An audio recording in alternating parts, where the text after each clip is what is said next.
Hello guys. तो कैसे हो आप लोग? I hope all of you are doing well. तो आज मैं आपको पढ़ाने वाला हूँ सिलेक्शन सॉर्ट। हम इसके पहले भी कुछ कुछ सॉर्टिंग टेक्निक्स देख चुके हैं, जैसे बबल सॉर्ट हम कर चुके हैं, इंसर्शन सॉर्ट कर चुके हैं। लास्ट लेक्चर में शायद हमने बबल सॉर्ट किया था। तो आज का टॉपिक रहेगा हमारा सिलेक्शन सॉर्ट, और ये one of the most easiest sorting algorithm है। मतलब ये तो बहुत ही आसान है, लाइक ठीक है, इसका इम्प्लीमेंटेशन में कुछ है ही नहीं। तो ये आपको मैं आज बताऊँगा कि इसमें करते कैसे हैं। और इससे पहले कि मैं आगे बताऊं, मैं आपको ये बताना चाहता हूँ कि हमारा फ्लो इस तरह से चलेगा कि हम पहले सारे सॉर्टिंग टेक्निक्स कवर करेंगे, फिर उसके कुछ अच्छे क्वेश्चंस होंगे तो मैं वो भी आपको बता दूंगा। मैं आपको बताते चलूँगा हर सॉर्टिंग टेक्निक के साथ कि इसके लिए इंटरव्यू में क्या क्वेश्चन आ सकता है। कभी कभी इंटरव्यू में कुछ घुमा के पूछ देते हैं, तो वो सारा कुछ मैं आपको बता दूंगा। तो आप ये वीडियो देख लो। ये वीडियो मैं रिकमेंड करूँगा कि आप पूरा देखो ताकि अच्छा रहे। पूरा का पूरा ये सॉर्टिंग सीरीज़ देख लो तो आपका ये कंसेप्ट बहुत अच्छे से कवर हो जाएगा। इंटरव्यूज़ और कोई भी इस तरह का लाइक कॉम्पिटिटिव प्रोग्रामिंग भी आप करते हो तो भी उसमें आपका हेल्प होगा। ठीक है, तो चलिए शुरू करते हैं। ठीक है, तो सबसे पहले इसका एल्गोरिदम पे ही आ जाते हैं डायरेक्ट, क्योंकि ये बहुत ही आसान सा एल्गोरिदम है।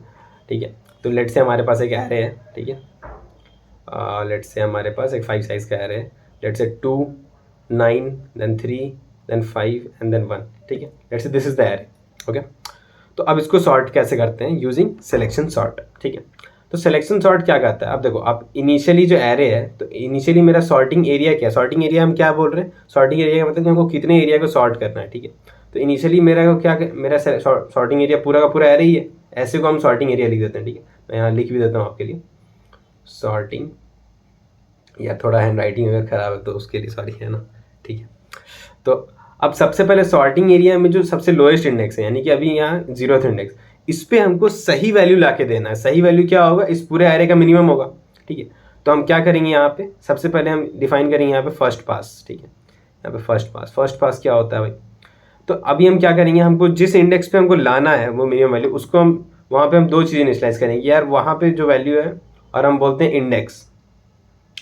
ठीक है, कि वो इंडेक्स है क्या, तो इंडेक्स क्या यहाँ पे आ जाएगा हमारा 0। ठीक है, अब हम इसके आगे इटरेट करना चालू करेंगे। ठीक है, तो हम बोलेंगे 9। 9 तो यार वैसे ही 2 से बड़ा है तो कोई फायदा नहीं। 3 भी 2 से बड़ा है, 5 भी 2 से बड़ा है, लेकिन 1 2 से छोटा है तो अपन 1 को बोलेंगे। और यहाँ इंडेक्स 1 1 कौन से इंडेक्स पे? 4th इंडेक्स पे। तो इसका मतलब फर्स्ट पास में मेरे को ये पता चला कि मेरा सॉर्टिंग एरिया में मिनिमम वैल्यू 4th इंडेक्स पे जो कि 1 है। तो हम क्या करेंगे, इसको और इसको स्वैप कर देंगे। ठीक है, यहाँ पे स्वैप हो जाएगा। तो आफ्टर फर्स्ट पास क्या होगा? अब मेरा आफ्टर फर्स्ट पास मेरा जो बनेगा एरे, वो क्या बनेगा? कुछ ऐसा बन जाएगा कि यार यहाँ पे 1 आ गया, देन यहाँ पे 9 आ गया, देन यहाँ पे 3 आ गया, देन यहाँ पे 5 आ गया, एंड यहाँ पे 2 आ गया। ठीक है, तो अब ये एक चीज़ तो समझ में आता है कि ये जो इंडेक्स है ना, 0th इंडेक्स, ये इस पे जो वैल्यू बैठा है ये एकदम सही वैल्यू है। सॉर्टेड एरिया, सॉर्टेड एरे में जो होना चाहिए वो यही है। ठीक है, तो अब मेरा सॉर्टिंग एरिया क्या हो गया? कम हो गया। अब मेरा सॉर्टिंग एरिया ये हो गया। ठीक है, ठीक है, अब सॉर्टिंग एरिया में वापस से मेरा लोएस्ट इंडेक्स क्या है? ये वाला है। ठीक है, तो यहाँ पे हम क्या बोलेंगे? अब हम अपना सेकंड पास करेंगे। ठीक है, सेकंड पास में जो लोएस्ट इंडेक्स है वहाँ पे उसके पे जो वैल्यू है उसको हम मिनिमम डिफाइन कर देते हैं, और हम इंडेक्स को ले लेते हैं। इंडेक्स को IDX लिख दे रहा हूँ मैं 1। ठीक है, फिर फर्स्ट इंडेक्स में 9 तो है। अब हम इसके आगे इटरेट करना चालू करते हैं। तो हम बोले यार 3 तो यार 9 से छोटा है तो अपडेट कर दो। ठीक है, कि 3 सेकंड इंडेक्स पे अपडेट कर दिए। देन हम बोले 5 तो 3 से बड़ा है, कोई फायदा नहीं है अपडेट करके। देन हम बोले 2, तो हाँ यार 2 तो 3 से छोटा है तो अपडेट कर दो। और ये भी क्या हो गया? 4। तो वापस से मेरा क्या हुआ कि यहाँ से इसको स्वैप कर दो। ठीक है, तो स्वैप करने के बाद क्या बनेगा मेरा एरे? थोड़ा बताओ आप लोग। ये बन जाएगा, यहाँ पे 1 तो एज इट इज़ रहेगा, यहाँ पे 2 आ जाएगा, एंड देन यहाँ पे क्या आ जाएगा? 3 आ जाएगा, 5 आ जाएगा, और लास्ट में चला जाएगा 9। राइट, ठीक है। अब मेरा सॉर्टिंग एरिया क्या है? अब मेरे को ये पता है कि 1 और 2 तो सॉर्टेड है ही, तो अब मेरा सॉर्टिंग एरिया क्या बन गया? ये वाला। ठीक है, यहाँ वैसे तो आपको दिख रहा होगा एरे सॉर्ट हो चुका है, बट स्टिल हम ये मेरे को दिख रहा है, ये एल्गोरिथम को तो पता है नहीं। तो वापस से हम क्या करेंगे? Third pass. ठीक है, थर्ड पास में वापस से हम क्या करेंगे? वापस से हम मिनिमम डिफाइन किए। मिनिमम के क्या हो गया? हम डिफाइन किए 3, और इंडेक्स क्या हो जाएगा मेरा? इंडेक्स हो जाएगा मेरा 2। ठीक है, अब वापस से हम क्या किए कि यार 5 3 से बड़ा है तो कोई फायदा नहीं, 9 भी 3 से बड़ा है, कोई फायदा नहीं। इसका मतलब इंडेक्स इक्वल टू 2 ही रहा। तो यहाँ पे कोई स्वैपिंग करने की जरूरत नहीं है। क्यों नहीं जरूरत है? क्योंकि जो ये वैल्यू है ये ऑलरेडी सॉर्टिंग एरिया का मिनिमम है। ठीक है, इसी तरह फिर हम आगे गए। जब हम आगे गए तो फिर वापस से हम 4th इंडेक्स को देखें। लाइक 4, जब हम 4th पास में गए, 4th इंडेक्स बोल रहा था मैं, 4th पास में गए, जब हम 4th पास में गए तो वापस से हम क्या देखें कि यार 1 2 और 3 तो पता है मेरे को सॉर्टेड है ही। अब 5 और 9 बचा, तो वापस से हम इस इंडेक्स पे देखेंगे मेरा सॉर्टिंग एरिया इस बार ये हो जाएगा ना, तो मिनिमम क्या यहाँ पे हो जाएगा 5 और इंडेक्स क्या हो जाएगा यहाँ पे, इंडेक्स हो जाएगा 3, ठीक। और 9 जो कि 5 से बड़ा है तो कोई स्वैपिंग की ज़रूरत नहीं है। तो इसी तरह से हमारा ये एल्गोरिदम काम करता है, ठीक है। आपको समझ में आ रहा होगा, ये चीज़ें थोड़ी थोड़ी क्लियर हो रही होंगी, ठीक है। एक बार मैं आपको थोड़ा और ढंग से बता दे रहा हूँ, ठीक है। लेट्स से कि आपका ये कह रहे हैं ये, ठीक है। अब लेट्स से यहाँ पे कोई वैल्यू है 5, देन यहाँ पे कोई वैल्यू है 3, यहाँ पे वैल्यू 2, यहाँ पे वैल्यू 1 एंड लेट्स से यहाँ पे वैल्यू है, अच्छा इसको पूरा ही डिक्रीजिंग हो गया, यहाँ पे वैल्यू है लेट्स से 11, ठीक है, ठीक है। तो बेसिकली होता क्या है सिलेक्शन सॉर्ट में कि हमारा इनिशियली सॉर्टिंग एरिया जो रहता है पूरा रहता है, तो हम अपने सॉर्टिंग एरिया में जो मिनिमम इंडेक्स है, लाइक जो लोएस्ट इंडेक्स है, उस पर सही वैल्यू लाते हैं। उस पर सही वैल्यू क्या होगा, उस सॉर्टिंग एरिया का मिनिमम। तो यहाँ पे क्या होगा, यहाँ पे हम 2 को यहाँ पे ला के स्वैप कर दोगे आप। तो जैसे ही आप स्वैप करते हो वहाँ पे ये ऐसे बन जाएगा 2, 3, देन 5, देन 4, देन 11। तो आपका सॉर्टिंग एरिया 1 से कम हो जाता है, ये 11, ठीक। आपका क्योंकि आपको ये पता है कि यार ये 2 तो अपने सही पोजीशन पे बैठ चुका है। अगेन हम क्या करेंगे, यहाँ पे हम ढूंढेंगे कि यार ये लोएस्ट कौन सा है, तो लोएस्ट 3 है, तो 3 तो ऑलरेडी अपने सही पोजीशन पे है, तो वापस से सॉर्टिंग एरिया मेरा क्या हो जाएगा, 1 से कम हो जाएगा। फिर हम इन तीनों में ढूंढेंगे लोएस्ट कौन सा है, तो हम बोलेंगे यार ये है, तो यानी कि ये दोनों स्वैप होना चाहिए। तो स्वैप होने के बाद क्या हो जाएगा 2, चलो यहाँ बना ही लेते हैं, ठीक है, 2, 3, देन 4, देन 5 एंड देन 11, ठीक है। तो अब मेरे को ये समझ में आ गया कि यार 2, 3, 4 तो सही पोजीशन पे। अब 5 तो हम देखेंगे कि यार 5 और 11 तो 11 तो 5 से बड़ा है, इसका मतलब 5 तो ऑलरेडी अपने सही पोजीशन में, कोई स्वैपिंग की जरूरत नहीं है। देन ये, तो इस तरीके से हमारा सिलेक्शन सॉर्ट काम करता है, ठीक है। आई होप ये आपको पूरी तरह से अब एकदम क्लियर हो गया होगा। तो अब हम इसके इम्प्लीमेंटेशन पार्ट पे चलते हैं, ठीक है, कि यार काम तो करता है, समझ में आ गया, अब ये इम्प्लीमेंट कैसे करेंगे। तो चलिए देखते हैं एक बार, ठीक है। तो हम आईडी खोल लेते हैं, यहाँ पे सिलेक्शन सॉर्ट इम्प्लीमेंट करना होगा।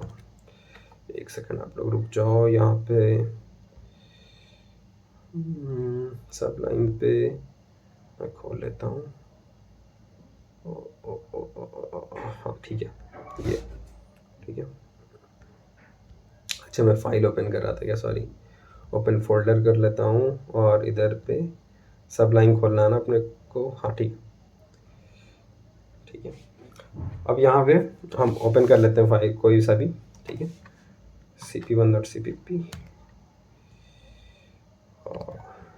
ठीक है। और एक आउटपुट फाइल भी ओपन कर लेते हैं, ठीक है। और इसको तुरंत जा कर के 3 कॉलम्स में कर देता हूँ, व्यू कॉलम्स 3। यहाँ पे अपना इनपुट रख आ जाएगा, यहाँ पे अपना आउटपुट आ जाएगा और यहाँ पे अपना इनपुट आ जाएगा, ठीक है। और अब थोड़ा ये उतना अच्छा नहीं दिख रहा है, तो क्या करते हैं, मैक्स कॉलम्स 2 कर देते हैं। अब ये अच्छा दिख रहा है, ठीक है, ठीक है। तो ये मैंने यहाँ पे इम्प्लीमेंटेशन कर रखा है। चलो एक बार वापस इम्प्लीमेंट कर लेते हैं। देखो यहाँ पे ये मैंने एरे का इनपुट लिया है, ठीक है, और सिलेक्शन सॉर्ट एक फंक्शन बना दिया है, ठीक है। तो चलो एक बार देखते हैं क्या करना होगा। तो सबसे पहले इस आउटपुट को हटा दो, ठीक है। अब सबसे पहले क्या करेंगे, हम एक फॉर लूप चलाएंगे, int i = 0, i n, i++। तो ये i क्या रिप्रेजेंट कर रहा है, i वो इंडेक्स है जहाँ पे मेरे को लोएस्ट वैल्यू ला के रखना है, ठीक है। तो सब यहाँ पे हम सब 2 चीज़ें डिक्लेयर कर रहे थे हमेशा, एक मिनिमम वैल्यू, ठीक है, एक मिनिमम वैल्यू जो कि क्या हो जाएगा हमारा एरे ऑफ i हो जाएगा, और एक मिनिमम वैल्यू इंडेक्स, ठीक है। तो वो हमारा क्या हो जाएगा, i हो जाएगा, राइट, ठीक है, इनिशियली। अब हम क्या करेंगे, एक और फॉर लूप चलाएंगे, j = i+1 से j n और j++। और हम क्या बोलेंगे कि अगर आपका इफ़ एरे ऑफ j, अगर आपका ये छोटा है मिनिमम वैल्यू से, ठीक है, तो हम अपने मिनिमम वैल्यू को अपडेट कर देंगे एरे ऑफ j, और हम क्या बोलेंगे, मिनिमम वैल्यू इंडेक्स = j, ठीक है। जैसे जैसे वैल्यू अपडेट होगा उसका इंडेक्स साथ में अपडेट होते जाएगा, ठीक है। तो फाइनली हम यहाँ पे क्या कंडीशन लाएंगे कि अगर जो मेरा मिनिमम वैल्यू इंडेक्स है वो i नहीं है, इसका मतलब कि जो मिनिमम था उस सॉर्टिंग एरिया में वो i नहीं, i के अलावा कुछ और है, तो हम उसको स्वैप करना होगा। तो हम बोलेंगे ठीक है, स्वैप कर दो array of i, array of minimum value index को, ठीक है। बस हो गया, दिस इज़ द एल्गोरिदम। मैंने कहा ही था आपको कि ये सबसे आसान सॉर्टिंग एल्गोरिदम है। तो आप देखो, अब इसको एक बार रन करते हैं हम, यहाँ पे ये हमारा इनपुट है, एक 7 लेंथ का एरे ले लिए और देखते हैं यहाँ पे। ठीक है, इसको रन कर देता हूँ। ये सॉर्टेड एरे ऑलरेडी सॉर्टेड होकर आ गया। ठीक है, यहाँ पे आप देख सकते हो -3012359। तो इसमें बहुत ही आसान सा एक इंट्यूशन है कि भाई पूरा का पूरा लेना है sorting area, and sorting area का मिनिमम वैल्यू ला करके आगे रख देना है, फिर सॉर्टिंग एरिया एक से घटा फिर मिनिमम वैल्यू ला के आगे रख देना है। आई होप आपको ये समझ आ गया होगा, क्लियर हो गया होगा चीज़ें। तो अब हम एक बार बात करते हैं इसके और कि सॉर्टिंग मतलब ये जो हमारा सिलेक्शन सॉर्ट है वो कैसे, मतलब उसका अलग अलग प्रॉपर्टी क्या है, टाइम कॉम्प्लेक्सिटी का बात यहीं पे कर लेते हैं। यहाँ पे देखो टाइम कॉम्प्लेक्सिटी आपके हिसाब से क्या होना चाहिए।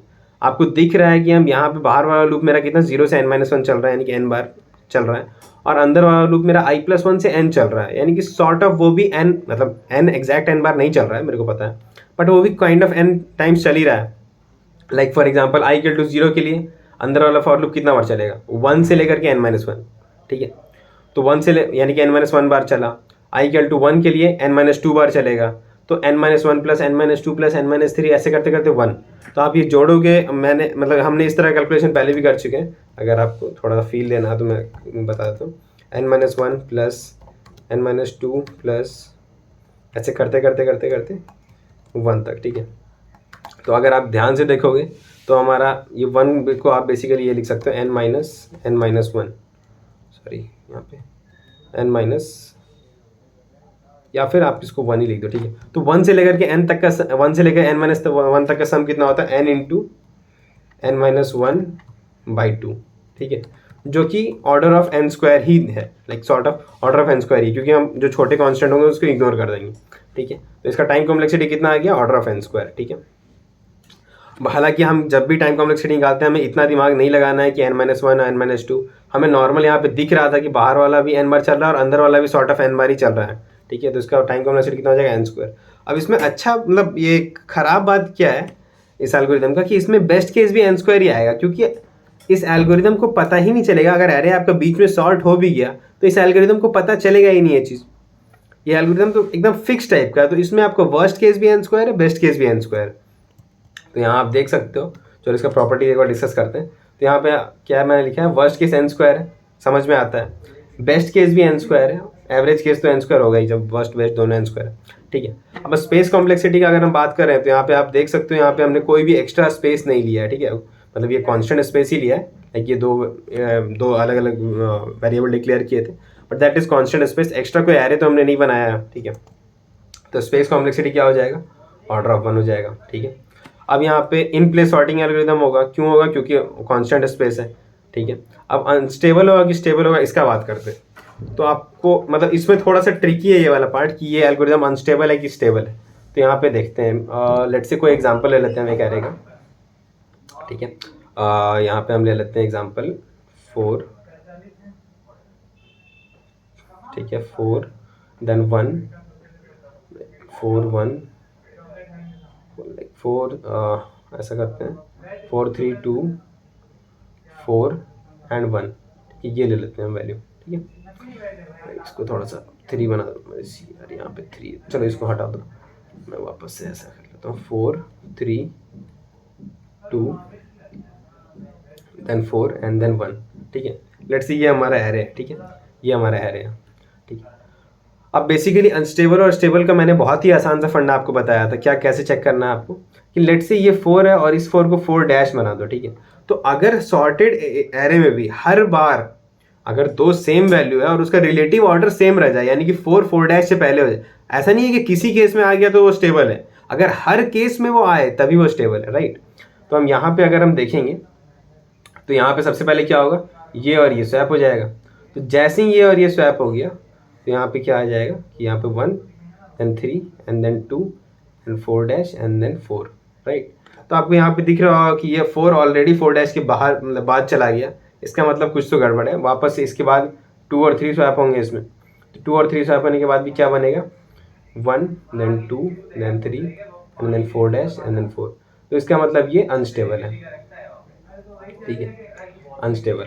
अगर आपसे इंटरव्यूअर पूछे कि अनस्टेबल कैसे है तो आप एक इस तरह का एग्जांपल लेकर के बहुत ही इजीली आप समझा सकते हो कि अनस्टेबल कैसे है। मतलब ऐसे दिखने में एक बार की एल्गोरिथम आपको ऐसा नहीं लगेगा कि अनस्टेबल ही है या स्टेबल ही है, बट आप इस तरह के एग्जांपल लेके समझा सकते हो कि हाँ यार 4 और 4 डैश से पहले था इनिशियल एरे में, बट यहाँ हम देख सकते हैं कि ये बाद मतलब 4 जो है 4 डैश के बाद आ गया, तो ये अनस्टेबल। ठीक है, आई होप आपको ये सारे प्रॉपर्टीज अब क्लियर हो गए होंगे। तो चलिए अब एक छोटा सा असाइनमेंट, क्योंकि हमने बबल सॉर्ट पढ़ चुके हैं, इंसर्शन सॉर्ट पढ़ चुके हैं और सिलेक्शन सॉर्ट पढ़ चुके हैं, तो मैं चाहता हूँ कि मैं आपको हर बार हर एक सॉर्टिंग एल्गोरिथम का मैं आपको टाइम कॉम्प्लेक्सिटी स्पेस कॉम्प्लेक्सिटी बता के रखा हूँ। तो मैं चाहता हूँ कि टाइम कॉम्प्लेक्सिटी तीनों केस में, average case, worst case, best case, ये तीनों चीज़ें आप लिख करके एक टेबल बना लें। ठीक है, इन तीनों सॉर्टिंग एल्गोरिथम का, सिलेक्शन सॉर्ट, बबल सॉर्ट और इंसर्शन सॉर्ट, और स्पेस कॉम्प्लेक्सिटी भी एक टेबल फॉर्मेट में आप बना दें, तो ताकि आपको भी उससे एक एनालाइज करने में फ़ायदा हो जाए कि अच्छा ये चीज़ें ऐसे चलती है, ये चीज़ें ऐसे काम करती हैं। ठीक है, तो टिल देन ठीक है, आज के लिए वीडियो में इतना ही रखते हैं। तो आई होप आपको ये वीडियो अच्छा लगा होगा, और अगर ये वीडियो अच्छा लगा तो मेक श्योर कि आप इसे लाइक करें, सब्सक्राइब करें, और ठीक है, तो सी या, ओके, बाय बाय।